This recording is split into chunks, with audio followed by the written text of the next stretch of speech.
I remember the exact moment my marriage ended, though my husband would not sign the papers for another year. It was not in a courtroom or a solicitor's office, but on a frozen December night, surrounded by the glittering masks of London society, as carriages rolled past like dark ships on a river of torchlight. The midnight procession had been a tradition since my grandmother's time, a spectacle of wealth and breeding where the finest families of England paraded through Hyde Park in their lacquered carriages, acknowledging one another with practiced nods and calculated smiles. I had attended every year since my debut at 17, first as the hopeful daughter of a baron, then as the Duchess of Blackwood, a title that should have meant everything and had come to mean nothing at all. My husband, Richard, the 5th Duke of Blackwood, sat beside me in our carriage that night. The velvet seats were cold despite the fur blankets, and I could see my breath forming small clouds in the darkness. Richard had been silent for most of the evening, which was not unusual. In 3 years of marriage, I had grown accustomed to his silences, to the way he looked through me rather than at me, as if I were a window to something more interesting beyond. I was 23 years old, and I had already learned to make myself small, to ask for nothing, to expect even less. The procession moved slowly through the park, and I watched the other carriages pass with the detached interest of someone who has long since stopped believing in fairy tales. There was Lady Pemberton, her diamonds catching the torchlight like frozen tears.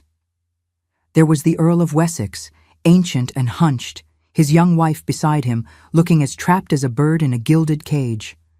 And there, in a carriage of midnight blue, was Lady Vivian Harcourt, the widow whose name was whispered in drawing rooms with a mixture of fascination and disdain. I did not think much of her then. She was simply another face in the parade of aristocratic excess, another woman who had learned to survive in a world that offered us so few choices. I could not have known that her name would soon become a wound I carried with me everywhere. The moment came without warning, as the worst moments always do. Richard shifted beside me, reaching into his coat for his pocket watch. The movement caused his collar to fall open slightly, and there, against the white of his shirt, I saw something that did not belong, a glint of gold, a delicate chain I had never seen before. I should have looked away. A wiser woman, a more experienced wife, would have pretended not to notice. But I was still foolish enough to believe that truth was something worth pursuing, still naive enough to think that my husband owed me honesty, if nothing else. "Richard," I said, my voice barely above a whisper, "what is that around your neck?" He stiffened. In 3 years, I had learned to read the language of his body, the way his shoulders tensed when he was displeased, the way his jaw tightened when he was about to lie. I saw both of those things now, and something else too, something that looked almost like fear. "It is nothing," he said, "a trinket." But I had already seen it. The torchlight from a passing footman illuminated the carriage interior for just a moment, and in that moment, I saw the locket clearly. It was oval, rimmed with tiny pearls, hanging from a chain so fine it looked like spun gold.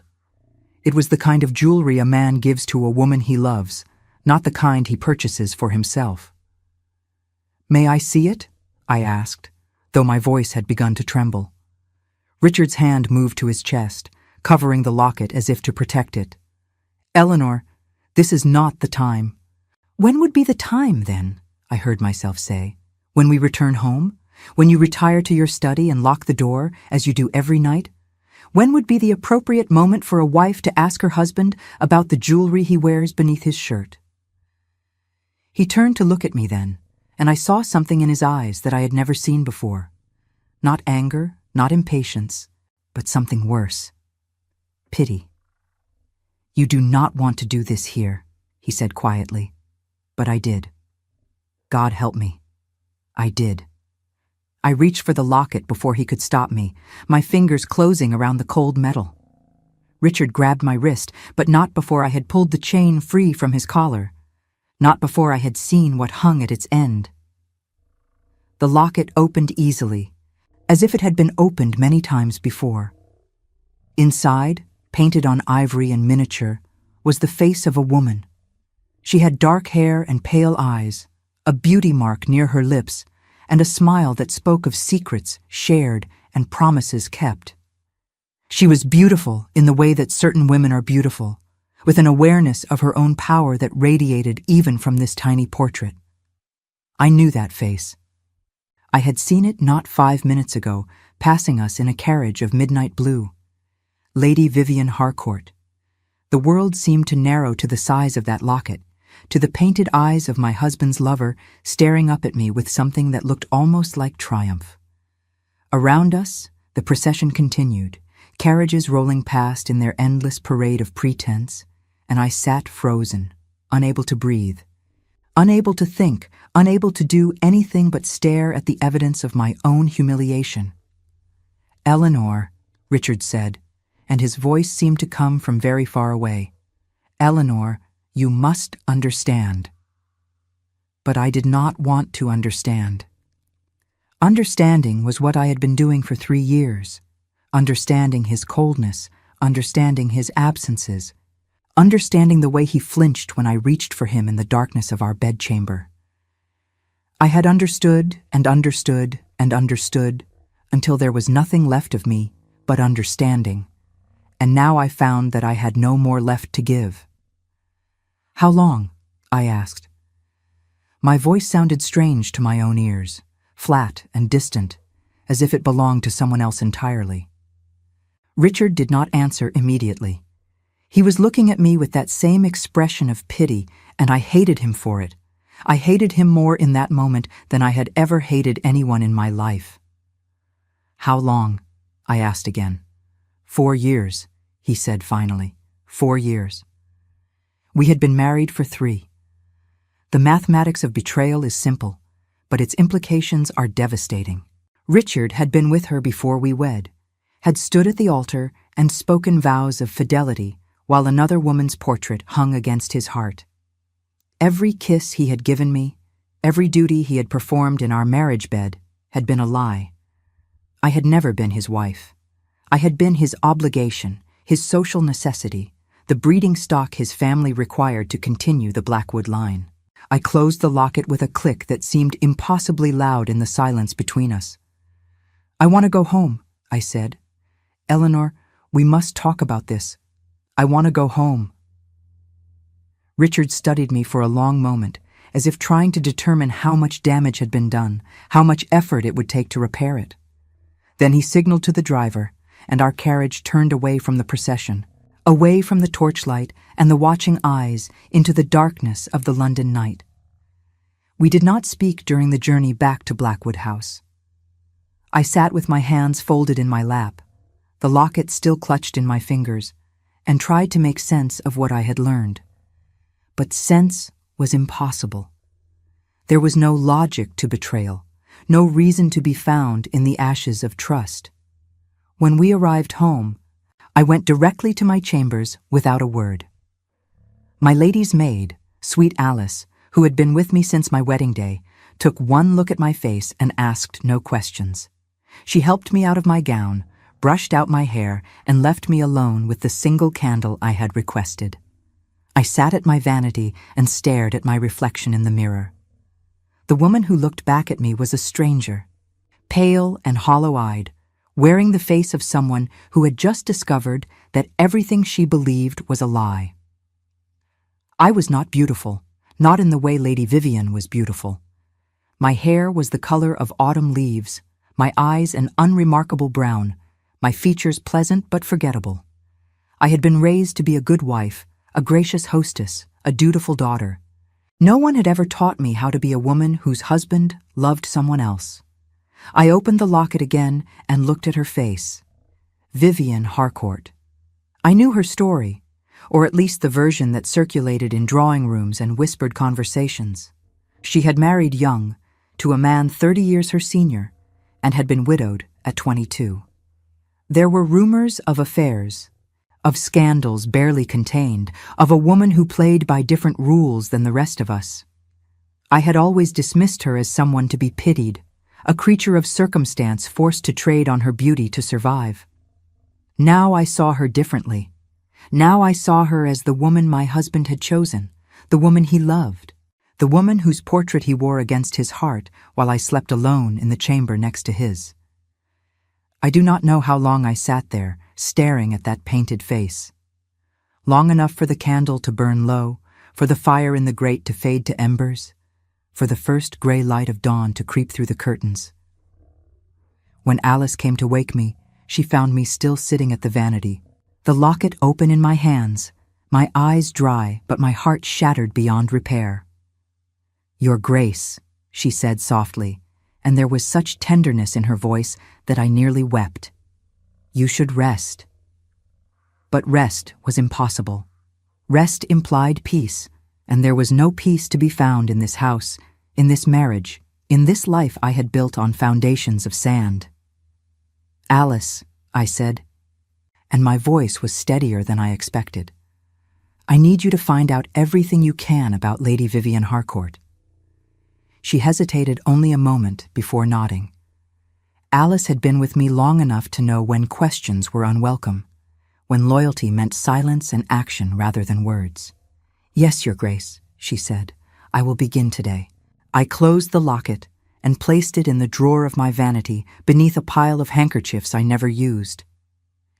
I did not know yet what I would do with it, with the knowledge it represented, with the ruins of my marriage. But I knew that I could not continue as I had been, could not spend another 3 years understanding and accepting and making myself small. Something had changed in me during that midnight procession, as the carriages rolled past and my husband's secret hung between us like a blade. I had spent my whole life being what others expected me to be, a good daughter, a proper wife, a credit to my family's name. But goodness had not protected me. Propriety had not saved me. All my careful adherence to the rules of our world had earned me nothing but a husband who loved another woman and a future that stretched before me like an endless winter. I did not yet know what I would become. But as I watched the sunrise paint the sky in shades of rose and gold, I made myself a promise. I would not spend the rest of my life as the Duchess of Blackwood, invisible and unloved, a ghost haunting the halls of a house that had never been my home. I would find a way out, or I would create one. The morning brought with it the rituals of a life that now felt foreign to me. I dressed, I ate breakfast alone in my sitting room, I reviewed the household accounts with the housekeeper as if nothing had changed. Mrs. Patterson noticed nothing amiss, or if she did, she was wise enough to keep her observations to herself. Servants always know more than we credit them for, but the good ones understand that knowledge is a currency best spent sparingly. Richard did not appear at breakfast. He did not appear at luncheon either. By the time the afternoon post arrived, I had not seen my husband since he had dropped me at the front steps the night before, disappearing into the darkness without so much as a backward glance. I found myself wandering through the house that afternoon, looking at it as if for the first time. Blackwood House was grand by any measure, a testament to 5 generations of accumulated wealth and impeccable taste. The walls were hung with portraits of Blackwood ancestors, stern men and elegant women who stared down at me with the same cold indifference I had come to expect from their living descendant. Crystal chandeliers caught the weak winter light and scattered it into rainbows across the polished floors. Every room was filled with beautiful objects, paintings and sculptures and furniture that had been in the family for centuries, and yet there was nothing of me in any of it. In 3 years of marriage, I had not added a single personal touch to this mausoleum of a house. I had been too afraid to change anything, too uncertain of my position, too desperate to please a husband who could not be pleased. The Duchess of Blackwood existed in name only. In reality, I was a guest in my own home, tolerated but never truly welcomed. I paused before a window that overlooked the garden, now barren and frosted with the early winter cold. Beyond the walls of the estate, London went about its business, carriages rattling past, street vendors calling their wares, children laughing somewhere in the distance. Life continued as it always had, indifferent to the quiet catastrophe unfolding within these elegant walls. I thought of my mother, who had died when I was 16, just before my debut into society. She had been a gentle woman, devoted to my father, content with her modest role in the world. I wondered what she would say to me now, if she could see what her daughter's marriage had become. Would she counsel patience, forgiveness, the quiet endurance that was expected of women in our position? Or would she perhaps surprise me? Would she reveal some hidden reserve of strength, some wisdom about survival that she had never had the chance to share? I would never know. That was one of the cruelest things about death, the conversations that could never be had, the questions that would forever remain unanswered. The sound of a carriage in the drive pulled me from my reverie. I watched from the window as Richard emerged from within, his coat collar turned up against the cold. He looked tired, I noticed, with shadows beneath his eyes and a heaviness to his movements that spoke of a sleepless night. Good, I thought, with a viciousness that surprised me. Let him suffer as I have suffered. But then I saw something that made my breath catch in my throat. As Richard walked toward the house, he paused and looked up at the window where I stood. For a moment, our eyes met across the frozen garden, and in his gaze, I saw something that might have been regret. Or perhaps it was merely the cold making his eyes water. He looked away first, continuing toward the entrance, and I stepped back from the window, my heart pounding in a way it had not pounded for years. Not with love, but with something else. Something that felt like the first stirrings of a storm. I did not know yet what form that storm would take. I did not know that my life was about to change in ways I could never have imagined. That the midnight procession had set in motion a series of events that would lead me from the depths of despair to the heights of a happiness I had never dared to dream of. All I knew, in that moment, was that I would never again be the woman I had been before I saw that locket. That woman was gone, as surely as if she had died along with my marriage. In her place stood someone new, someone harder, someone who had learned in a single night that the only person she could truly rely on was herself. And I would never, ever let another person make me feel as small as I felt in that carriage, with the painted eyes of my husband's lover staring up at me from a locket that should have held my portrait, my face, my claim to a love that had never belonged to me at all. The weeks that followed the midnight procession were the loneliest of my life, and yet they were also the weeks in which I began to find myself again.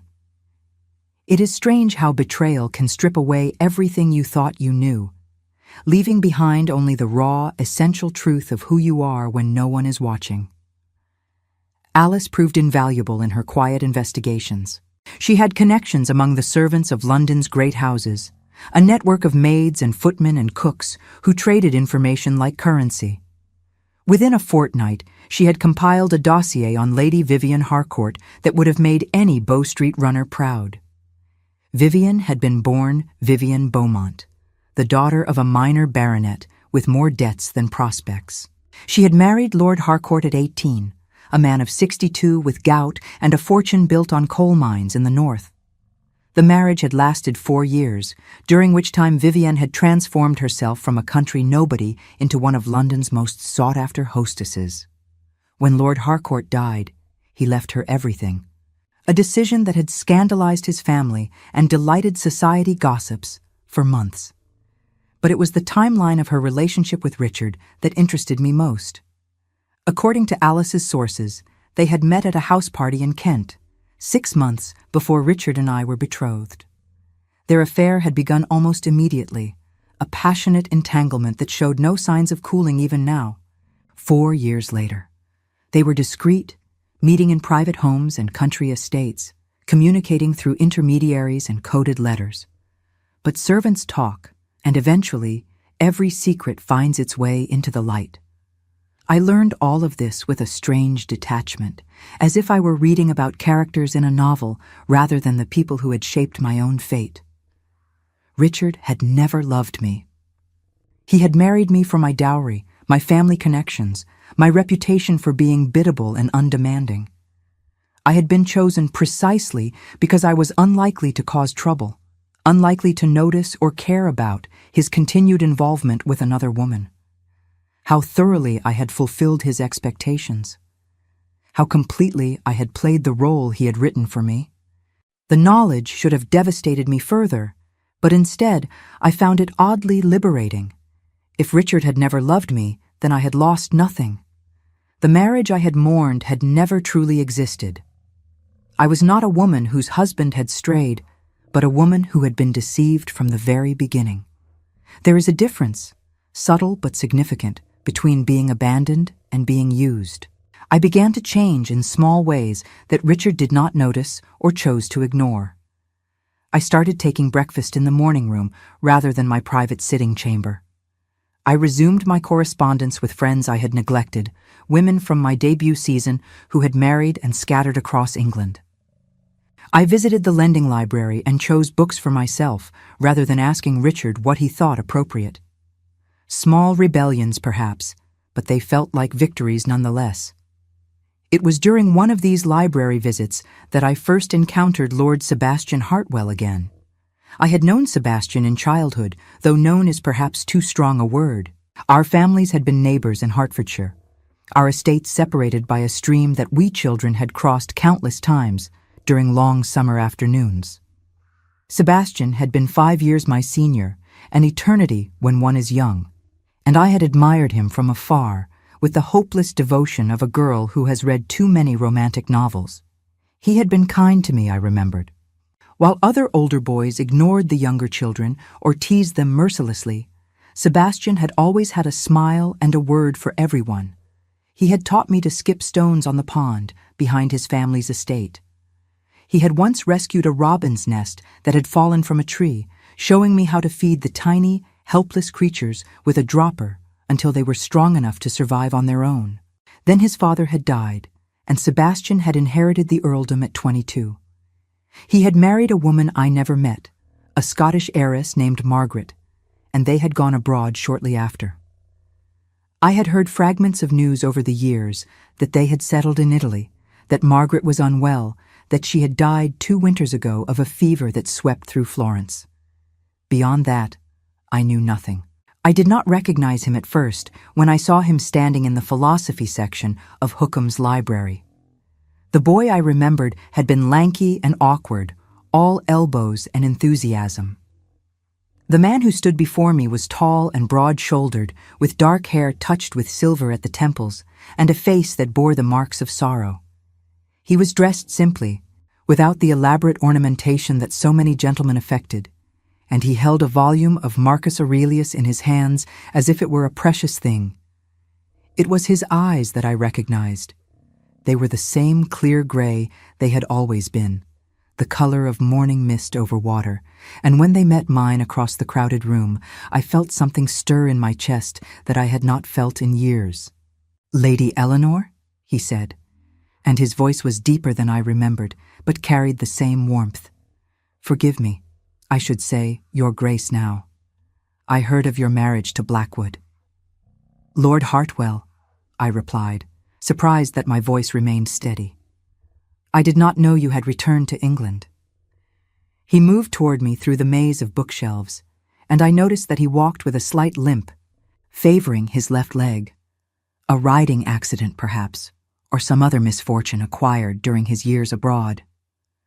"I arrived last month," he said. "I have been settling my affairs, reopening the house in Mayfair. It has been closed since." He paused, and I saw the shadow that crossed his face. "Since I left with Margaret." "I was sorry to hear of her passing," I said, and meant it. She was spoken of highly by all who knew her. Sebastian inclined his head, accepting the condolence with the practiced grace of a man who has received many such expressions. "She was remarkable," he said simply. "I was fortunate to have had her, even for so short a time." There was a silence then, the kind of silence that occurs when 2 people recognize something in each other that neither is quite ready to name. I was acutely aware of the impropriety of our conversation. a married woman speaking alone with a widower in a public place. But the library was crowded with respectable patrons, and what harm could come from a few exchanged pleasantries with an old acquaintance? "And you, Your Grace?" Sebastian asked. "Are you well? Forgive my forwardness, but you seem—" He hesitated, searching for the right word. "Changed, from the girl I remember." I might have deflected the observation, offered some polite fiction about the passage of time or the responsibilities of marriage. But there was something in his gaze that invited honesty, a gentleness that I had not encountered in so long that I had forgotten it existed. "I am changed," I admitted, though I am only now beginning to understand how much. He studied me for a long moment, and I had the unsettling feeling that he saw more than I intended to reveal. Sebastian had always been perceptive, I remembered, a quality that had made him both a wonderful friend and a terrible opponent at cards. "Change is not always unwelcome," he said finally. "Sometimes it is the fire that forges us into who we were always meant to be." Before I could respond, the library door opened and a group of young ladies entered, their chatter filling the quiet space like the sudden arrival of sparrows. The moment between Sebastian and me was broken, and I felt its loss more keenly than I would have expected. "I should go," I said. "My carriage will be waiting." "Of course." Sebastian bowed formally, but his eyes held mine. "It was a pleasure to see you again, Your Grace. I hope we might continue our conversation sometime. Perhaps at Lady Ashworth's musicale next week. I understand it is to be the event of the season." I had received the invitation to Lady Ashworth's musicale and had planned to decline. Richard never accompanied me to such events, and I had grown weary of attending them alone, of fielding questions about my husband's absence while pretending that everything was perfectly fine. But something in Sebastian's voice, some note of genuine interest that had nothing to do with politeness, made me reconsider. "Perhaps," I said. I had not yet decided whether to attend. "Then allow me to add my encouragement to whatever other considerations you are weighing. I find these social obligations tedious beyond measure, but they become somewhat more bearable in good company." I felt a flush rise to my cheeks at the implication of his words. When had I last been called good company? When had anyone suggested that my presence might make an evening more bearable rather than less? "I will consider it," I said, and allowed myself a small smile. "Good day, Lord Hartwell." "Good day, Your Grace." I left the library with my heart beating faster than it had any right to beat. Nothing improper had occurred between us. We had exchanged nothing more than pleasantries, the kind of conversation that happened 1,000 times a day between acquaintances who encountered each other in public places. And yet I felt as if something significant had shifted, as if the ground beneath my feet had become slightly less stable. The carriage ride home was torture. I sat with my hands folded in my lap, replaying our conversation in my mind, analyzing every word and glance for meaning that probably was not there. I was being foolish, I told myself. Sebastian had been polite, nothing more. He was a widower who had loved his wife, a man still shrouded in grief. His kindness to me was likely nothing more than the habit of a naturally generous spirit. And yet I could not shake the feeling that he had seen me, truly seen me, in a way that Richard never had. In those few minutes of conversation, Sebastian had noticed that I was changed. He had asked if I was well with genuine concern in his voice. He had spoken to me as if I were a person worth speaking to, rather than an ornament to be displayed or a duty to be fulfilled. It was such a small thing, being seen, and yet it felt like everything. When I arrived home, I found Richard waiting for me in the entrance hall. This was so unusual that I stopped in my tracks, my heart lurching with sudden fear. Had something happened? Had someone died? "We need to talk," he said, and his voice was cold in a way I had not heard before. He led me to his study, a room I rarely entered, and closed the door behind us. The space was dominated by a massive mahogany desk covered in papers, and the walls were lined with books that I suspected Richard had never read. It smelled of tobacco and leather and something else, something that might have been Vivian's perfume clinging to the furniture. "It has come to my attention," Richard said, settling into the chair behind his desk as if he were a magistrate about to deliver a verdict, "that you have been making inquiries about Lady Harcourt." I felt the blood drain from my face. Alice. Someone had noticed Alice's questions and reported them back to Richard or to Vivian herself. "I do not know what you mean," I said, but even to my own ears the denial sounded weak. Richard's expression did not change. "Do not insult my intelligence, Eleanor. I know that your maid has been asking questions among the servants. I know that you have been gathering information about my association with Lady Harcourt." Association. Such a civilized word for such an uncivilized arrangement. "What did you expect me to do?" I asked, and I was surprised to find that my voice did not tremble. "You have been conducting an affair under my very nose for 4 years. Did you think I would simply accept it and ask no questions?" "I expected you to have the discretion that your breeding should have instilled in you," Richard replied. "I expected you to understand that there are certain matters best left unexamined." "Discretion," I repeated, and I heard the bitterness in my own voice. "You speak to me of discretion when you wear her portrait around your neck at public events. When half of London knows that you keep a mistress while your wife sits alone in an empty house?" Something flickered in Richard's eyes, surprise perhaps, or a grudging respect for my unexpected show of spine. "Half of London may suspect," he said, "but suspicion and proof are very different things. Your maid's inquiries threaten to turn suspicion into scandal, and scandal is something neither of us can afford." "Neither of us?" I laughed, though there was no humor in it. "You are the one who has been unfaithful. You are the one who made vows before God and broke them without a moment's hesitation. How dare you speak to me of scandal as if I were equally culpable?" Richard rose from his chair and moved toward me, and for a moment I thought he might strike me. But he stopped an arm's length away, his hands clenched at his sides, and when he spoke, his voice was low and dangerous. "Let me be clear, Eleanor. I will not tolerate interference in my private affairs. You are my wife, and you will conduct yourself accordingly. You will dismiss your maid and hire someone whose loyalty is more reliable. You will cease all inquiries into Lady Harcourt, and you will attend social functions on my arm as if nothing has changed between us." "And if I refuse?" The question hung between us like a blade. I watched Richard's face, saw the calculation behind his cold eyes, and waited for his response. "If you refuse," he said slowly, "I will make your life very difficult indeed. Do not forget that everything you have, your home, your position, your allowance, comes from me. I can take it all away with a word." It was not an empty threat. I knew the law as well as he did, knew that a wife was little more than her husband's property in the eyes of English courts.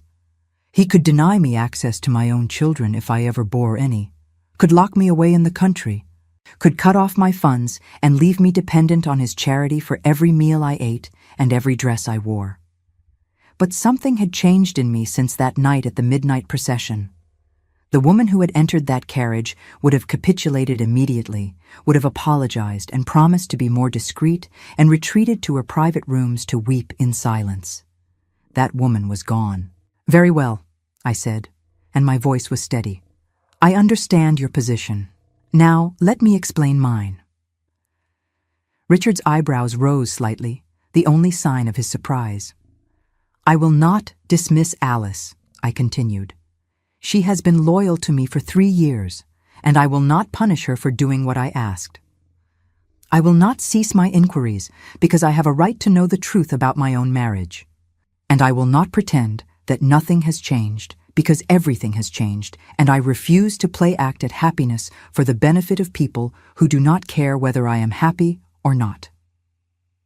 I took a step closer to him, close enough to see the tiny lines around his eyes, the gray beginning to show in his dark hair. close enough to smell Vivian's perfume more clearly, a cloying floral scent that made my stomach turn. "But I will make you a bargain," I said. "I will be discreet. I will not create a scandal that would damage your precious reputation. I will appear at your side when required and play the role of the devoted wife in public. In return, you will leave me alone. You will not dictate whom I employ or whom I speak to or how I spend my time. You will give me the freedom to live my own life within the confines of this mockery of a marriage." Richard stared at me for a long moment, and I could not read the expression on his face. Then slowly, he began to smile. It was not a kind smile, but it was an acknowledgement of something. Perhaps my transformation from the malleable girl he had married into a woman who could negotiate for her own survival. "You have surprised me, Eleanor," he said. "I did not think you had it in you." "There is a great deal about me you do not know," I replied. "Perhaps if you had bothered to find out, we would not be having this conversation." He inclined his head, conceding the point. "Very well. We have an agreement. But understand this, if you betray me, if you do anything to threaten my position or my relationship with Vivian, I will show you no mercy." "I understand," I said. "And you should understand this as well. I am no longer the frightened girl you married. I have nothing left to lose, Richard. And that makes me far more dangerous than you realize." I turned and left his study without waiting for his response. My hands were shaking, my heart pounding so loudly I could hear it in my ears. But I had done it. I had stood up to him, had claimed some small measure of autonomy in a marriage that had offered me none. It was not freedom, not yet. But it was a beginning. I wore blue to Lady Ashworth's music hall, a gown of midnight silk that Alice had helped me choose from the depths of my wardrobe. It was a dress I had never worn before, purchased during my trousseau preparations and then forgotten, deemed too bold by the timid bride I had been. The bodice was cut lower than I typically allowed, and the color made my skin glow like pearls in candlelight. When I looked at myself in the mirror, I saw a stranger, a woman who might attend a party alone and hold her head high despite the whispers that would surely follow. Richard had not asked if I planned to attend. Since our confrontation in his study 3 days prior, we had barely spoken, passing each other in the halls of Blackwood House like ships in fog. He spent his nights elsewhere, presumably with Vivian, and I found that I did not care. The absence of his cold presence was a relief rather than a wound. The Ashworth townhouse blazed with light as my carriage pulled into the queue of vehicles waiting to deposit their elegant passengers. Through the windows, I could see silhouettes moving behind gauze curtains, the glitter of jewels and the flutter of fans. Music drifted out into the night air, a pianoforte being played with more enthusiasm than skill. Lady Ashworth's musicals were famous for their ambitious programming and uneven execution, but no one attended for the music. They attended to see and be seen, to trade gossip and evaluate the competition. I entered alone, acutely aware of the eyes that followed me as I made my way through the crowded rooms. The Duchess of Blackwood without her Duke, that was noteworthy.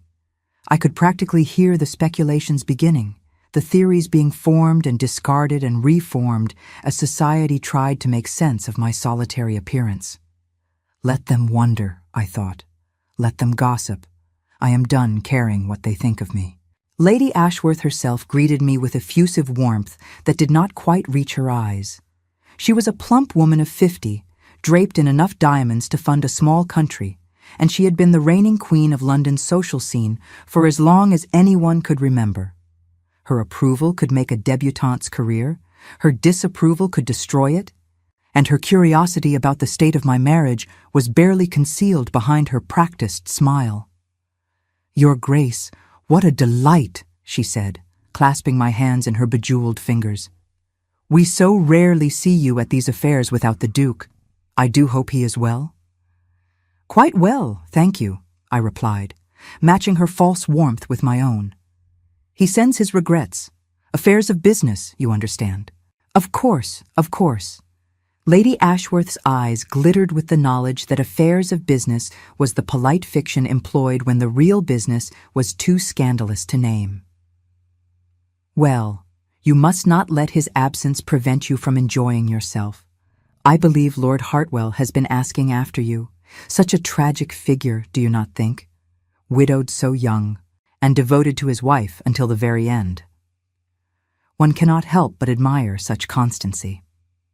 She delivered this information with the air of someone presenting a particularly juicy piece of gossip, and I understood immediately what she was doing. Lady Ashworth was testing me, watching to see how I would react to the mention of Sebastian's name. In her world, any connection between a married woman and an eligible widower was potential scandal, and she was nothing if not a collector of scandal. Lord Hartwell and I are old acquaintances, I said mildly. Our families were neighbors in Hertfordshire. I was pleased to hear of his return to England. Indeed, indeed. Lady Ashworth's smile widened, and I knew she had filed away this piece of information for later use. Well, I shall not keep you. The music is about to begin, and I believe Miss Thornton has prepared something quite special for us this evening. I escaped into the music room, where rows of gilt chairs had been arranged before a small stage. The room was already crowded with guests, their conversation creating a low hum that would likely continue throughout the performance. I found a seat near the back, preferring to observe rather than be observed, and settled in to wait. I saw Sebastian before he saw me. He was standing near the fireplace, engaged in conversation with an elderly gentleman I recognized as Lord Pemberton, one of Richard's parliamentary allies. Sebastian looked uncomfortable in his formal attire, tugging occasionally at his cravat as if it were strangling him. I remembered that about him from our childhood, his impatience with the trappings of his station, his preference for open fields and honest conversation over ballrooms and social pretense. As if sensing my gaze, he looked up, and our eyes met across the crowded room. For a moment, neither of us moved. Then Sebastian excused himself from Lord Pemberton and began making his way toward me, navigating the maze of chairs and chattering guests with the determination of a man on a mission. "You came," he said when he reached me, and there was something in his voice that sounded almost like relief. "I said I would consider it," I reminded him. "I considered, and here I am. Here you are." He smiled, and I noticed the way it transformed his face, softening the lines of grief and weariness into something warmer. "May I sit beside you? I find I cannot face Miss Thornton's rendition of Italian arias without reinforcement." I gestured to the empty chair beside me, and he settled into it with a sigh of contentment that seemed disproportionate to the simple act of sitting down. We were close enough that I could smell his cologne, something clean and woodsy that reminded me of forests after rain. "You look well," he said, his voice low enough that only I could hear. "Different from the library, less burdened." "I have had an eventful week," I admitted. "Certain truths have been spoken that were long overdue." He studied me with those gray eyes that seemed to see everything. Truths have a way of clearing the air, even when they are painful. I learned that in Italy, sitting beside Margaret's bed in those final weeks. We said things to each other that we had avoided for years, and it was liberating in a terrible way. "What kind of things?" I asked, then immediately regretted the question. "Forgive me, that was too personal." "No, it is a fair question." Sebastian was quiet for a moment, his gaze drifting to some point beyond the room, beyond the present. We spoke of our regrets, the children we never had, the dreams we had postponed, always believing there would be more time. She told me that she was grateful for our years together, but that she wished I had let her see my grief more often, that I had not always tried to be strong for her sake. "And what did you tell her?" "That I wished I had been braver, that I had spent too much of our marriage being careful, being proper, being what I thought a good husband should be, instead of simply being the man who loved her." He turned back to me, and his eyes were bright with unshed tears. She died knowing that I loved her, which is more than many people can say. But I will always wonder if she knew how much. The music began before I could respond, Miss Thornton taking her place at the pianoforte with nervous energy that did not bode well for the performance to come. But I was not thinking about the music. I was thinking about Sebastian's words, about the regrets he had carried across continents and years, about the weight of things left unsaid. I thought of Richard, of the silence that had defined our marriage from the very beginning. Had I ever told him what I truly felt? Had I ever been brave enough to demand that he see me, truly see me, as a person rather than a possession? The answer, I knew, was no. I had been as careful and proper as Sebastian had been, and look where it had gotten me. Miss Thornton launched into her first aria with admirable confidence and questionable pitch. Around us, the audience maintained expressions of polite attention while their minds wandered to more interesting subjects. I felt Sebastian shift beside me, his shoulder brushing against mine in a way that could have been accidental but did not feel accidental at all. "I have been thinking," he murmured, his lips close to my ear, "about what you said in the library, about being changed." "Have you?" I kept my eyes fixed on the stage, though I was acutely aware of his nearness. I recognized that feeling. When Margaret died, I felt as though I had been unmade and remade into someone new, someone who did not quite fit into the shape of my old life. "And did you find a new shape?" I asked. "A new life that fit?" "I am still looking." His hand found mine in the darkness between our chairs, hidden by the folds of my gown. The touch was light, barely there, but it sent a shock through me that was entirely out of proportion to its innocence. "But I am beginning to think that I might have found someone to look with." I should have pulled my hand away. I should have reminded him that I was a married woman, that this was improper, that we were surrounded by the most dedicated gossips in all of London. But I did none of those things. Instead, I let my fingers intertwine with his, let the warmth of his palm seep into my skin, and felt something crack open in my chest that had been sealed shut for longer than I could remember. We sat like that through 3 arias, a violin solo, and a duet that might have been beautiful if either performer had possessed a sense of rhythm. When the music finally ended and the audience rose to applaud with relief as much as appreciation, Sebastian released my hand with obvious reluctance. "Walk with me," he said. "Lady Ashworth's garden is said to be quite fine, and I find myself in desperate need of fresh air." It was an invitation that no respectable married woman should accept. The gardens at these events were notorious hunting grounds for those seeking private assignations, and to be seen there with an eligible widower would set tongues wagging for weeks. But I thought of my bargain with Richard, of my promise to be discreet, and I realized that discretion did not require me to be miserable. "Lead the way," I said. The garden was indeed fine, a formal arrangement of hedges and flower beds now dormant in the winter cold. Torches had been placed along the main paths, creating pools of flickering light interspersed with shadows deep enough to hide a multitude of sins. A few other couples wandered the paths, their voices low and intimate, but Sebastian led me away from them, toward a stone bench tucked into an alcove of evergreen hedges. "I should not have held your hand," he said when we were seated, his voice rough with something that might have been regret.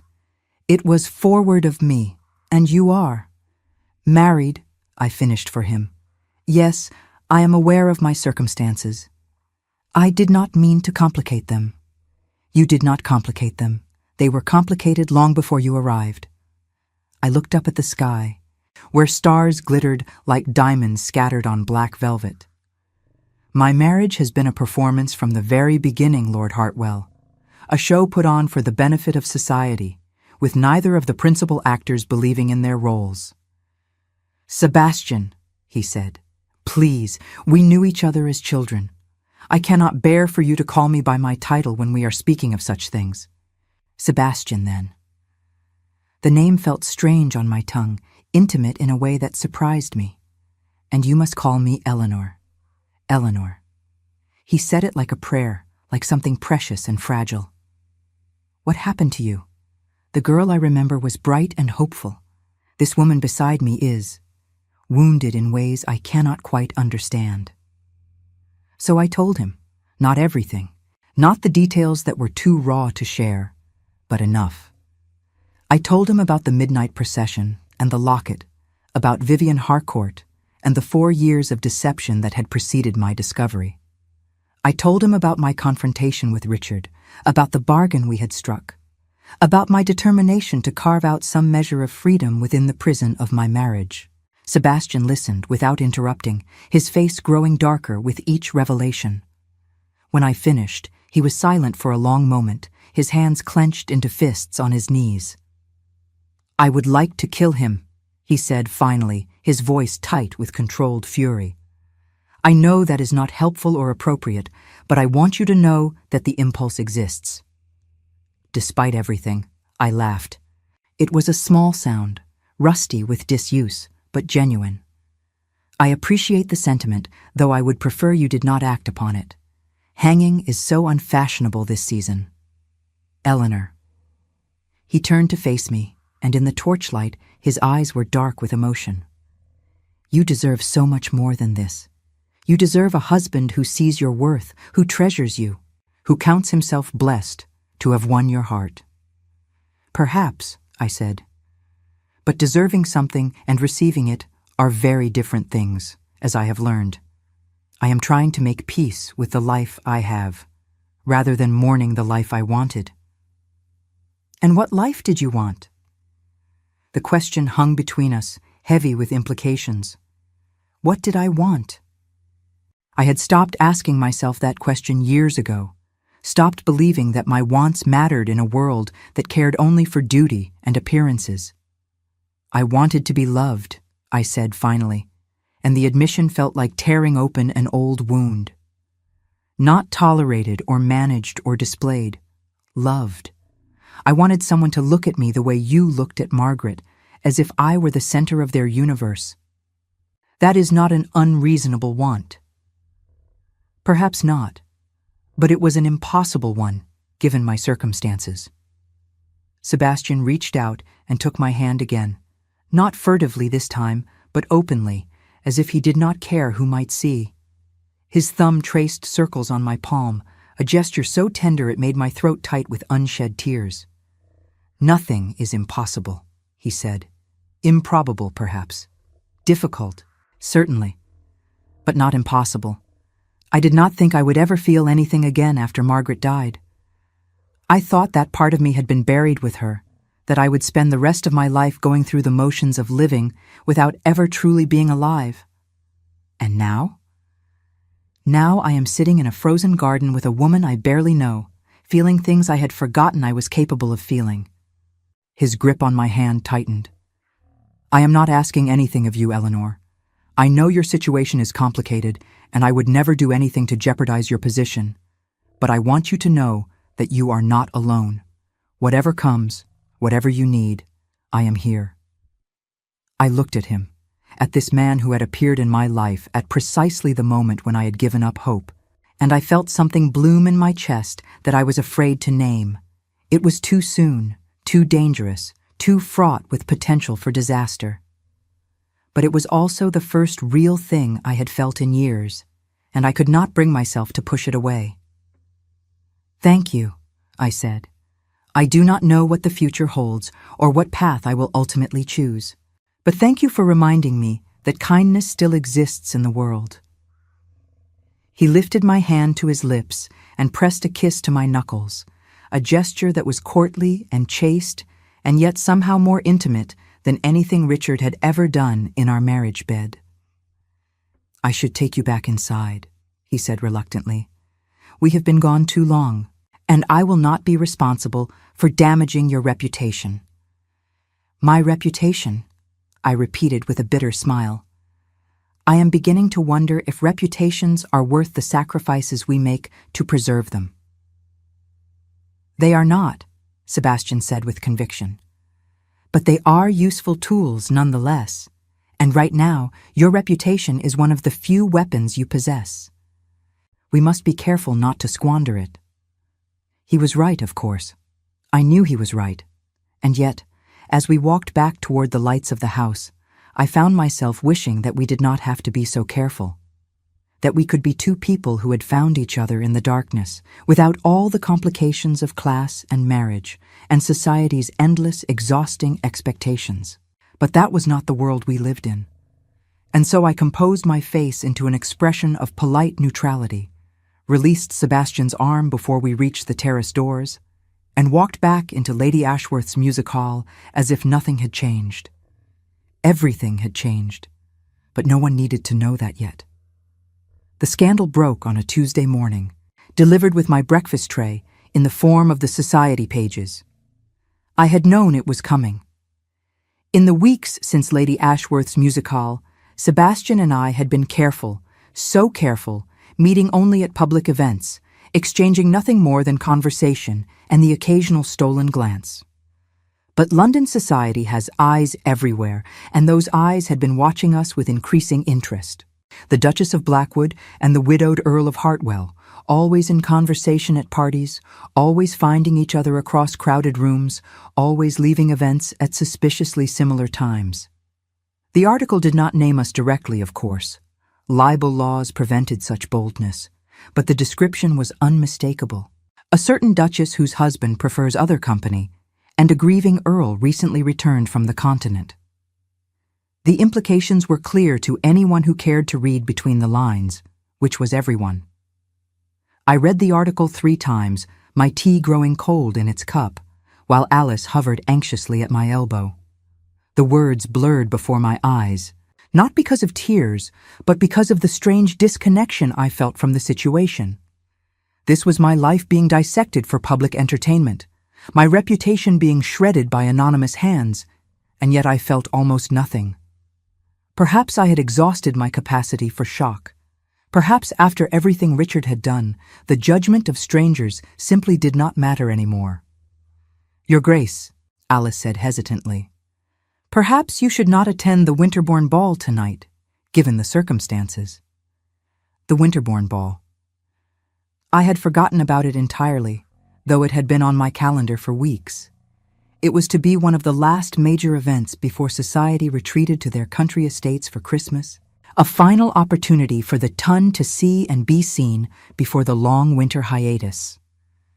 "No," I said, setting down the paper with a decisiveness that surprised even me. "I will attend. If I hide now, they will assume the worst. The only way to survive scandal is to face it directly."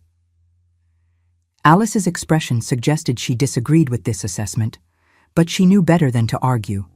Instead, she began preparing my bath, her silence speaking volumes about her concerns. I spent the day in a strange state of suspended animation, going through the motions of my usual routine, while my mind raced with calculations and contingencies. Richard had not yet seen the article, as far as I knew, but it was only a matter of time. When he discovered that his wife was being linked romantically to another man, his reaction would be swift and brutal. The irony of his potential outrage, given his own ongoing affair, was not lost on me. Sebastian sent a note in the afternoon, delivered by a footman in unmarked livery.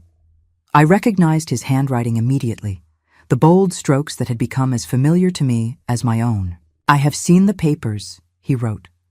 "I am sorry for any distress this has caused you. If you wish me to stay away tonight, I will understand. But if you choose to attend, know that I will be there, and I will stand beside you regardless of what anyone says." I pressed the paper to my chest and allowed myself a moment of weakness, a moment to feel the warmth that his words kindled in my heart. Then I burned the note in the fireplace and began preparing for battle. The gown I chose was crimson, a color I had never worn before, a color that announced defiance rather than retreat. Alice styled my hair elaborately, threading pearls through the auburn curls, and I wore my mother's ruby earrings, the ones my father had given her on their wedding day. I looked at myself in the mirror and saw a woman I barely recognized, someone fierce and determined and entirely unwilling to be destroyed by the petty machinations of society gossips. Richard intercepted me in the entrance hall as I was about to leave. He was dressed for the ball himself, though we had not discussed attending together, and his expression was thunderous. "You are not going," he said flatly. "I am going," I replied, pulling on my gloves with deliberate calm, "and you will escort me as a proper husband should." "Have you lost your mind entirely? The papers are full of speculation about you and Hartwell. If you appear tonight, you will only confirm their suspicions. And if I do not appear, I will confirm them even more thoroughly." I met his gaze without flinching. "You taught me this game, Richard.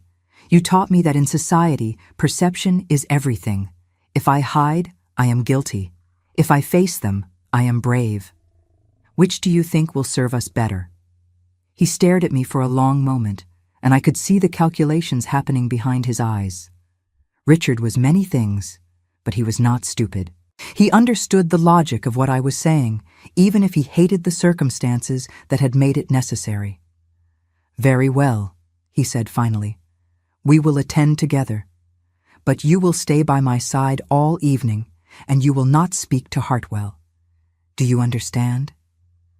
"I understand what you want," I said. "Whether I will comply remains to be seen." His jaw tightened, but he offered me his arm, and together we walked out to the waiting carriage.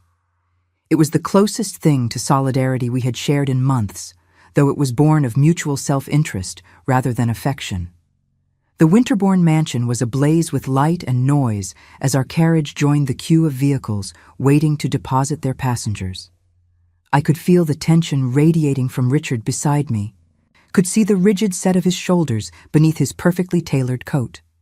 He was preparing for battle too, I realized, though his enemy was not the same as mine.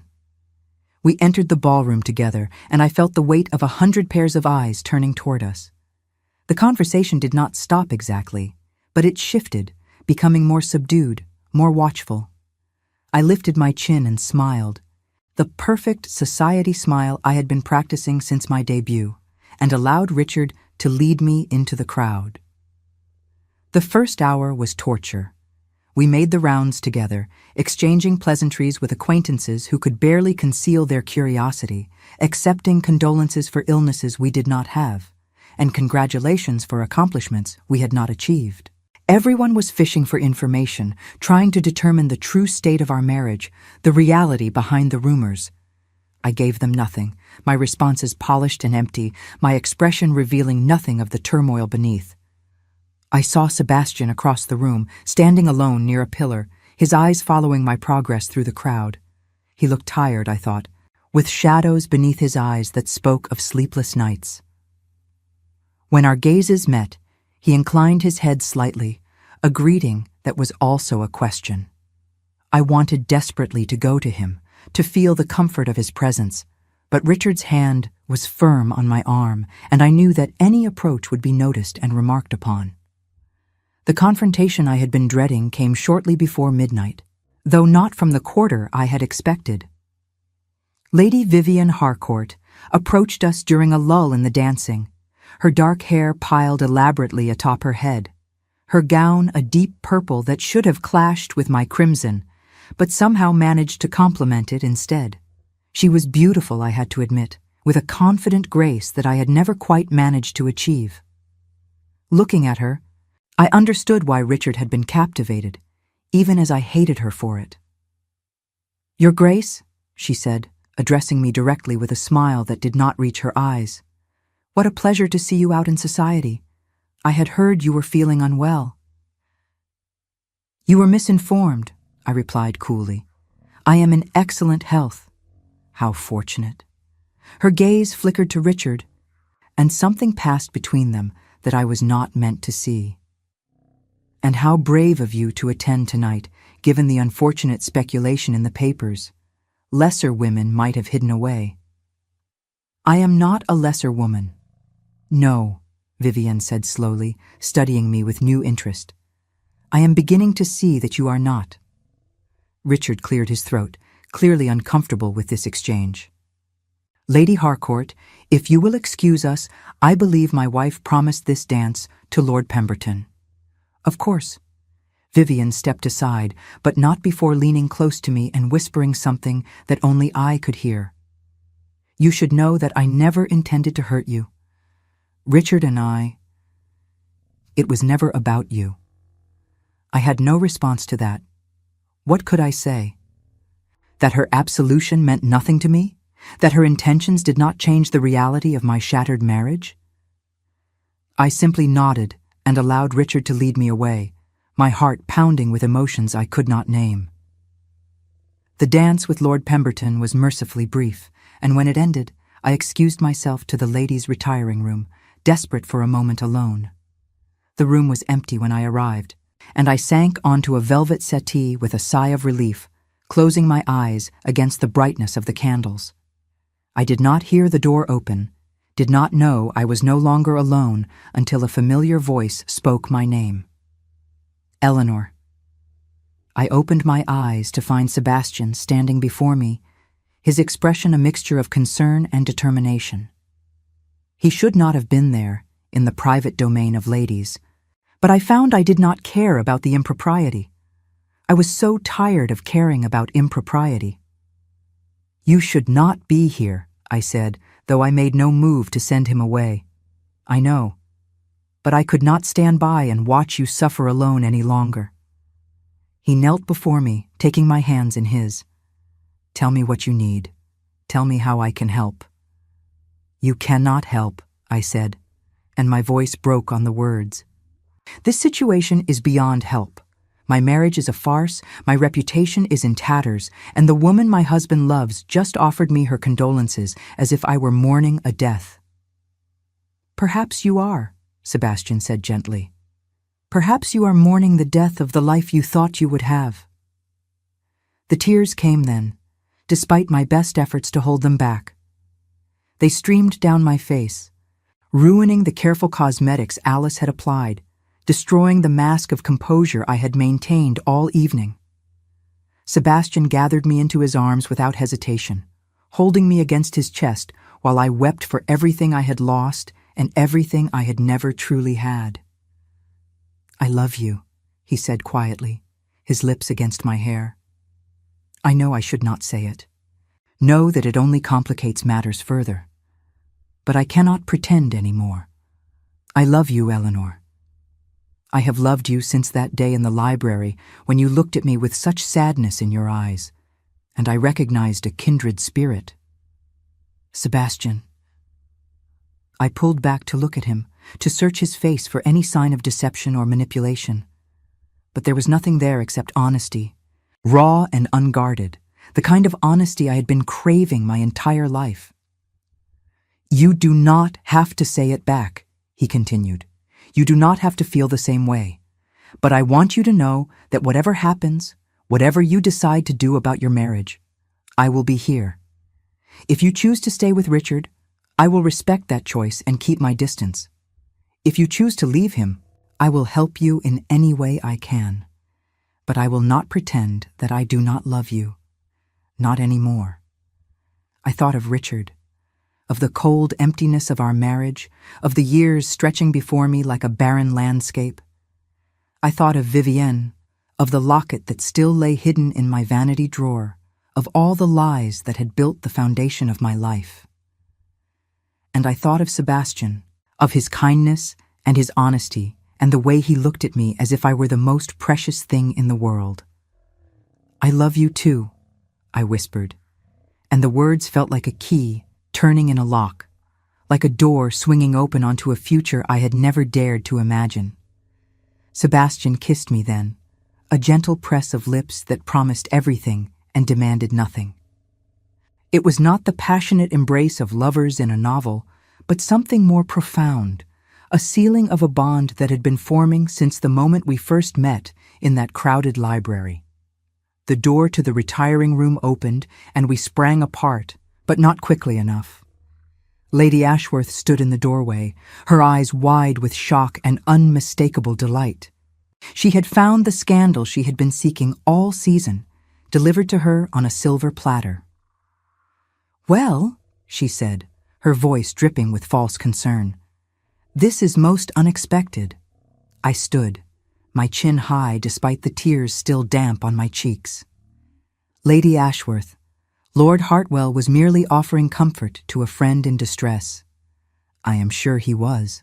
Her smile was predatory. "I am sure that is exactly what was happening." Sebastian stepped forward, positioning himself between me and Lady Ashworth like a shield. "Whatever you think you saw, my lady, I would ask you to consider the consequences before you speak of it. The Duchess has done nothing wrong." "The Duchess was kissing a man who is not her husband in a public place," Lady Ashworth replied sweetly. "I hardly think that qualifies as nothing." "It was a moment of weakness," I said, and my voice was steadier than I expected. "A moment that will not be repeated. I would be grateful for your discretion." Lady Ashworth laughed, a sound like breaking glass. "Discretion? My dear Duchess, discretion is for those who have something to offer in return. What could you possibly offer me that would be worth keeping such a delicious secret?" I looked at her, at this woman who traded in misery and scandal, who had built her social empire on the ruins of other people's lives, and I felt something shift inside me, a final snapping of the bonds that had held me to the expectations of this world. "Nothing," I said. "I have nothing to offer you, and I find that I do not care. Tell whoever you wish. Write to every society paper in London. I am done living my life in fear of women like you." Lady Ashworth's eyes widened, and for a moment I saw something that might have been respect flicker across her face. Then her expression hardened, and she turned on her heel and swept out of the room, no doubt already composing the story she would tell. "Eleanor," Sebastian said urgently, "we need to leave, now, before she has a chance to spread her tale." "No." I shook my head, wiping the last of my tears from my cheeks. "I will not run. I will walk back into that ballroom, and I will hold my head high, and I will let them see that their judgment cannot touch me. They will destroy you. Perhaps." I took his hand in mine and squeezed it gently. "Or perhaps they will find that I am not as easy to destroy as they imagine. Either way, I am done hiding. I am done pretending. Whatever comes next, I will face it as myself, not as the timid creature society expected me to be." Sebastian looked at me for a long moment, and then he smiled, a smile that held pride and love and a fierce determination that matched my own. "Then we will face it together," he said. "If you will have me." "I will have you," I replied, "whatever that means. Whatever it costs, I will have you." We walked back into the ballroom together, my hand on his arm, our heads held high. The whispers started immediately, a rising tide of shock and speculation that followed us across the room. I saw Richard's face, white with fury, saw Vivienne's expression of genuine surprise, saw Lady Ashworth holding court in a corner, already spreading her poison. And I found that I did not care. For the first time in my life, I did not care what any of them thought. I had found something real, something true, something worth fighting for, and I would fight for it with everything I had. The scandal had only just begun, but so had my new life. The weeks that followed the Winterbourne ball were the most turbulent of my life, and yet, paradoxically, they were also the most peaceful. There is a strange calm that comes with the death of pretense, a liberation in having nothing left to hide. Richard confronted me the morning after the ball, bursting into my chambers before Alice had even finished dressing my hair. His face was mottled with rage, his carefully cultivated composure shattered beyond repair. "You have ruined us," he spat. "You have ruined everything." I dismissed Alice with a gentle nod and turned to face my husband with a serenity that seemed to infuriate him further. "I have ruined nothing that was not already broken. I have merely made public what you have kept private for years. This is not the same thing, and you know it. My affair with Vivienne was conducted with discretion. Yours was announced to the entire ballroom. Your affair with Vivienne was conducted with such discretion that I discovered it at a public event, wearing her portrait around your neck. I stood, drawing myself up to my full height. You do not get to lecture me on propriety, Richard. You lost that right the moment you married me while loving another woman. He advanced toward me, and for a moment I thought he might strike me. But something in my expression gave him pause, some steel in my gaze that he had never seen before. "What do you want?" he asked finally, his voice low and dangerous. "What is this performance meant to achieve?" "I want a divorce." The word hung between us like a blade.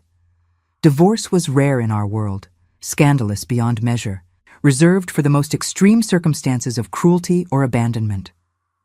It would destroy my reputation, such as it was. It would make me a pariah in the eyes of society. But it would also set me free. "Impossible," Richard said flatly. "I will never agree to it." "Then I will make it impossible for you to refuse." I moved to my vanity and retrieved the locket from its hiding place. The painted eyes of Vivienne Harcourt staring up at us both. "I have this. I have the testimony of a dozen servants who can attest to your visits to Lady Harcourt's residence. I have letters, Richard. Letters you wrote to her that were carelessly discarded and retrieved by loyal members of my household." His face went pale. "You are bluffing." "Am I?" I opened the drawer further and withdrew a bundle of papers tied with ribbon.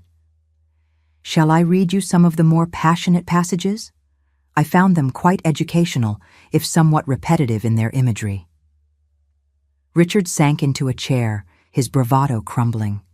He looked older suddenly, diminished, a man who had built his life on secrets and was watching them all come tumbling down. "What do you want?" he asked again, and this time there was defeat in his voice. "I want my freedom. I want a settlement that will allow me to live independently. I want you to agree to the divorce quietly, without contesting it, and I want you to take responsibility for the failure of our marriage in whatever legal proceedings are necessary." "And in return?" "In return, I will not publish your letters. I will not parade your mistress through the courts. I will allow you to marry her, eventually, once a decent interval has passed, and I will never speak of this matter publicly again." Richard was silent for a long moment, staring at the bundle of letters in my hand. I could see him calculating, weighing his options, searching for some way out of the trap I had laid. But there was no escape. I had learned from the best, after all. I had learned from him. "Very well," he said finally. "You shall have your divorce. But know this, Eleanor, you will never be received in good society again. You will be a fallen woman, an outcast, a cautionary tale mothers tell their daughters." "Perhaps," I said, "or perhaps society will prove more forgiving than you imagine. Either way, I find that I no longer care. I would rather be a happy outcast than a miserable duchess." He left my chambers without another word, and I sank onto my bed, trembling with the aftermath of confrontation. I had done it. I had secured my freedom, or at least the promise of it. The road ahead would be long and difficult, full of legal complications and social consequences I could not yet foresee. But for the first time in years, I was walking that road by my own choice, toward a destination of my own making. The divorce proceedings took months, conducted in private chambers, away from the prying eyes of the public. Richard kept his word, accepting responsibility for the dissolution of our marriage without contesting my claims. The settlement was generous, more generous than I had expected, and I suspected that Vivienne had played a role in that. She wanted him free to marry her, and she was willing to pay handsomely for the privilege. I did not begrudge her the victory. In truth, I pitied her. She was getting Richard, after all. A man who had proven himself capable of profound deception and casual cruelty. I hoped for her sake that he would be different with her. But I suspected that leopards did not change their spots so easily. Sebastian stood by me through all of it, as he had promised he would. He could not be seen with me publicly, not while the divorce was pending. But he wrote to me every day, long letters full of encouragement and affection and plans for the future we would build together. I kept those letters in a box beside my bed and read them each night before I slept, drawing strength from his words when my own courage faltered. The decree was granted on a gray March morning, delivered to me by a solicitor who could not quite meet my eyes. I was no longer the Duchess of Blackwood.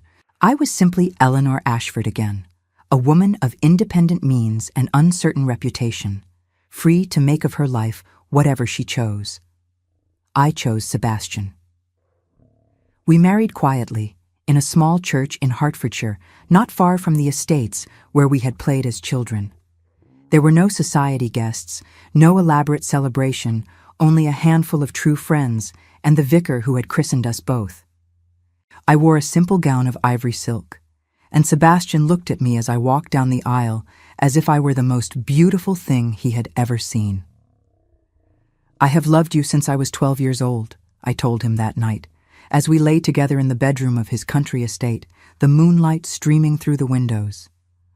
"I saw you teaching that stable boy to ride, patient and kind when everyone else ignored him, and I thought, that is the sort of man I want to marry someday."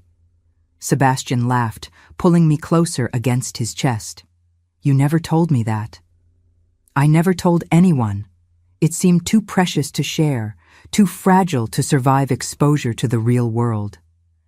I traced patterns on his skin, marveling at the simple intimacy of touch.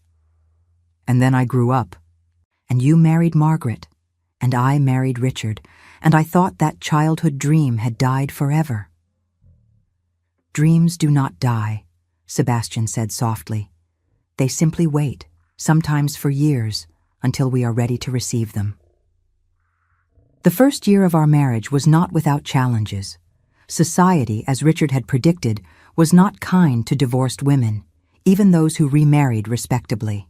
We were excluded from many events, snubbed by former friends, whispered about in drawing rooms across London. But we had each other, and we had our small circle of loyal companions, and we found that we did not miss the glittering world we had left behind. We spent most of our time in the country, at Sebastian's estate in Hertfordshire, where the staff treated me with a warmth I had never experienced at Blackwood House. I learned to manage a household that felt like a home rather than a museum. I planted gardens and visited tenants and read books from Sebastian's extensive library without asking anyone's permission. I learned to be happy in ways I had forgotten were possible. And in the autumn of our first year together, I discovered that I was carrying Sebastian's child. I told him on an October evening as we walked together through the gardens I had planted, the leaves turning gold and crimson around us. He stopped in his tracks, his face cycling through shock and joy and something that looked almost like fear. "A child," he repeated, as if he could not quite believe the words. "Eleanor, are you certain?" The physician confirmed it this morning. I took his hands in mine, feeling them tremble. "Are you pleased?" "Pleased?" He laughed, a sound of pure, unrestrained happiness.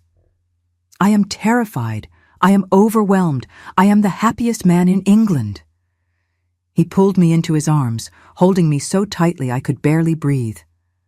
A child, our child. I had given up hope of ever.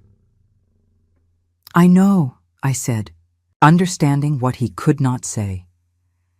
He and Margaret had wanted children desperately, had tried for years without success. The grief of that unfulfilled longing was one of the sorrows he carried with him still. "She would be happy for us," Sebastian said quietly, and I knew he was speaking of Margaret. She always wanted me to find happiness again, even when I could not imagine such a thing was possible. "Then we will honor her memory by being happy," I replied, "by raising this child with all the love and kindness that both of us have to give." Our daughter was born on a snowy February night, delivered by a midwife who declared her the healthiest infant she had seen in 20 years of practice. We named her Margaret Eleanor, for the woman Sebastian had loved and lost, and the woman I had been before I learned to love myself. I held her in my arms as the sun rose over the snow-covered fields, and I thought of all the paths that had led me to this moment. The midnight procession, the locket, the confrontation with Richard, and the confession in Lady Ashworth's retiring room. All of it. Every moment of pain and fear and uncertainty had brought me here, to this bed, with this man, holding this perfect, miraculous child. "What are you thinking?" Sebastian asked, settling beside me on the bed, his finger tracing the curve of our daughter's cheek. "I am thinking about that night at the carriage procession," I said. "I am thinking about how I saw that locket and thought my life was ending. And now? Now I understand that it was not an ending at all. It was a beginning. The end of the life I thought I wanted, and the beginning of the life I was always meant to have." Sebastian kissed my forehead, then the forehead of our sleeping daughter. "I love you, Eleanor Hartwell. I love you more than I have words to express." "And I love you," I replied. "I love you, and I love our daughter, and I love this life we have built together from the ashes of everything we lost." Outside the window, the snow continued to fall, blanketing the world in white. Somewhere in London, society was carrying on with its endless round of balls and gossip and petty intrigues. Somewhere, Richard and Vivian were living whatever life they had made for themselves, bound together by passion or habit or simple proximity. But I was here, in a warm bed, with a husband who adored me and a daughter who represented everything I had ever hoped for. I was here, and I was happy, and I was finally, irrevocably, free. The girl who had entered that carriage on that frozen December night had believed that her worth was measured by her husband's approval, by society's acceptance, by her ability to conform to expectations she had never chosen. That girl had been shattered by the sight of another woman's portrait hanging around her husband's neck. But from the pieces of that girl, a woman had emerged. A woman who knew her own value.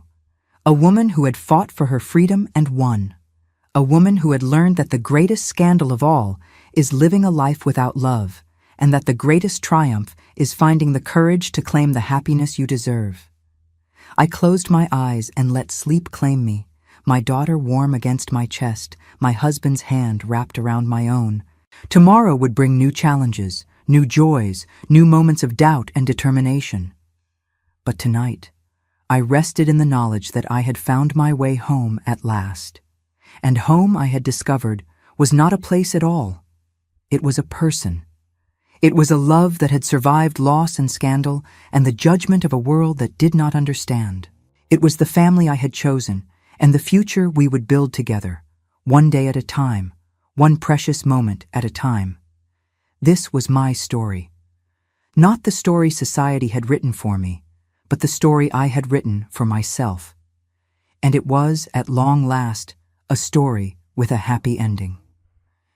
In the years that followed, I often thought about the woman I had been before that fateful night. She seemed like a stranger to me now, that timid creature who had measured her worth by her husband's indifference, who had spent her days waiting for crumbs of affection that never came. I did not mourn her exactly, but I understood her.